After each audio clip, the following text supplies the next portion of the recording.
They Shall Not Pass. This is the new DLC that is going to be coming out in March of 2017. Today I have some sneak peeks or insights on the maps and maybe even the vehicles, such as a tank called the K-Wagon.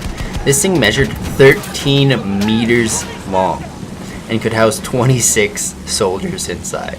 Like, this thing is a beast. I have some images on the screen to show you the raw size of this tank, posted by a Reddit user. It's a comparison to tanks we already have in the game. Along with the DLC, they're introducing the French army that officially joined the war with the assassination of the Austrian Archduke Franz Ferdinand and his wife by a Serbian nationalist in, sorry if I brutalized this town, Sarajevo, on June 28, 1914. There was a subsequent standoff between Austria-Hungary, Serbia, and the Slavic supporter Russia, which in turn erupted into full-scale World War. Now with the maps based in France, they have released some images, teasers, for us, the audience, to ponder over. The first one looks a little like Operation Locker, or even Metro from Battlefield 4, with some soldiers fighting head-to-head down a narrow hallway against German soldiers. I can make any judgments on this map, but I believe that if there's no open warfare outside the map, it will likely become the next OP Locker, or the Metro, which has its pros and cons. There's a niche of people in Battlefield that likes OP Locker warfare, or close combat, intense combat, nade spam, pinch points, pushes, holds, and even spawn traps.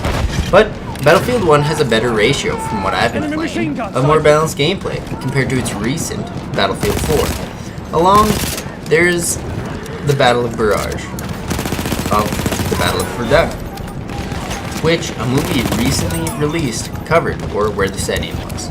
This movie was called Hacksaw Ridge. I believe it's a very good movie, you guys should watch it. Where about 1 million artillery shells were fired, devastating the landscape, which was known as the Devil's Anvil. Because when soldiers went to battle, it was like fighting in hell, with this artillery blasting there, where the surrounding villages, like one, Samrix, along with the entire forest around it, was like a shadow, being completely destroyed from the battles. Along with this, DICE was also inspired to make possibly some tank warfare, from which their inspiration of the Battle of the Soyuz in the late 1918s, which captures the massive tank assaults, where they also posted a pic with the fire in the background from the strikes of the artillery. There's also a soldier with the flamethrower. This would be interesting to see if you could change the layout of the map, with fire blocking trenches, pathways, underground tunnels. I wouldn't be surprised with the quality of this map, since DICE has recently made a similar map in the game mode, or the game Battlefront, which was a very good game. I don't know about its player base, but it was a very good game in my opinion. With the holidays over, and my insight more and more into the world wars because of Battlefield, I'd like to thank all the people who gave their lives for us to enjoy what we have today. And I am very grateful for the people that gave their lives. Along with this, I found some things from a DICE developer who posted on Twitter. He has an update on the RSP, the Rent-A-Server program. He says now that Battlefield 1 game update has been released, let's look forward on what our agenda is for the future updates. One of the key areas of focus for us has been the Rent-A-Server program. We're glad to inform you that we are kicking development to a higher gear and hope to deliver a variety of requested functions to the feature. Additionally, we look to improve the overall flows of how to find and populate a rented server, how to add some more settings for the admin to play with, because that would be great. I know that if I was to rent a server to pay, and then I couldn't play in the server because it's full all the time and I can't request to kick people, or ban people, or even like, imagine if someone joined your game. He's a hacker. You can't even kick him. Like, what's the point of renting a server? You may as well just play in a normal game. Along with these, they have a few things they want to update with the Rent-A-Server control panel. So it's a separate screen from which you can reach inside the game while you refine functions, such as the kick, ban, and the VIP list. They're in a kick ban function, which will let you see a list of all the players on the servers and either kick them or ban them. Once banned, they will be stored in a ban list. From there, you can unban them or just view the people that you banned over time. They have password protected servers, which would be nice for content creators, people who like to make trailers, or even say you're doing an Easter egg, or you just want to have some fun with your friends and test out games and find glitches.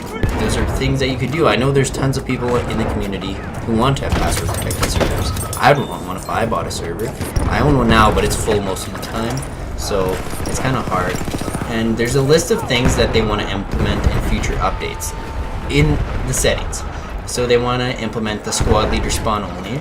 It's very, very popular from the classic game mode in Battlefield 4. I know I very well enjoy that increased teamwork. They are going to toggle the behemoth on and off, because I know that if I'm on operation, you destroy them the first battle, they get a behemoth the second round, well, you lose, no matter what.